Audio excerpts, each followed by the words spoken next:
have a silly question, but it's just been burning in me. Then prepare yourself for a silly answer. Okay.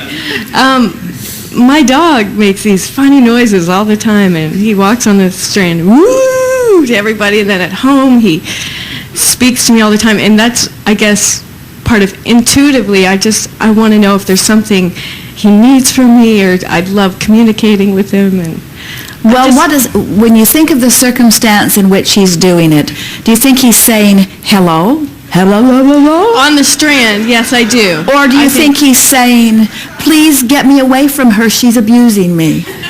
I think he's saying hello. We think so too. In other words, you can tell by the way he feels and wags and smiles and bees. In other words, he's a communicator.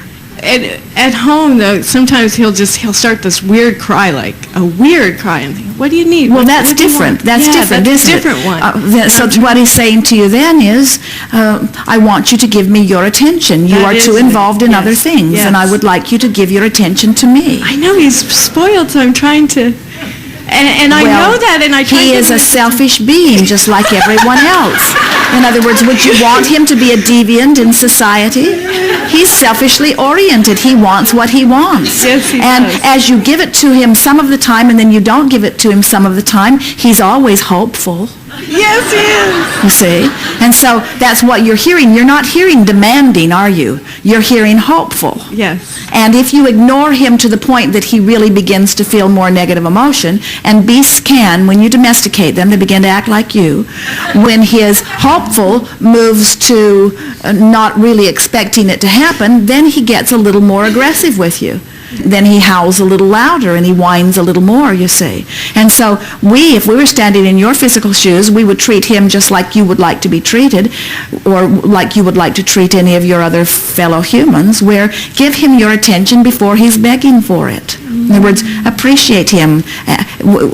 Notice that when he begins to act like that, you have already concluded that he's a little bit of a pest. Right. In other words, that's what's going on in your vibration. Instead of saying to him with your vibration, I love you so much, and I'm busy right now, and I'm going to do some other things, what you're saying is, I love you right now, and you're a pest, and you're bothering me, and you need to leave me alone. And that doesn't set very well with him, because he wants you to love him. And what we've noticed about him is when you are loving him, even though you're not involved with him, he is content.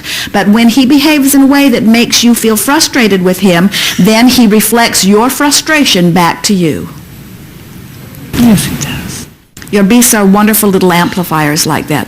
The beasts in the wild, not very good amplifiers of your emotion. They just stay tuned in, tapped in, turned on, and they really don't give much of a rip about what you're doing. But when you domesticate your animals, they begin to reflect your emotions back to you. They do. And so take it as a blessing. When he misbehaves, say to him, now what is it that I've been doing that you're reflecting back to me? Have I been ignoring you? Well, yes, I probably have, and with good reason. I have these things that I need to do, but it doesn't mean that I don't love you. Now go away and be loved, and let me get on with what I'm doing. And just that conversation with him, watch what will happen. He hears every single nuance in your vibration. He does. But you can't say one thing and mean another. You can't say I love you while you're feeling frustration about his bothering of you, because he reads your vibration. He reads it perfectly. Yes. Thank you so much. Yes.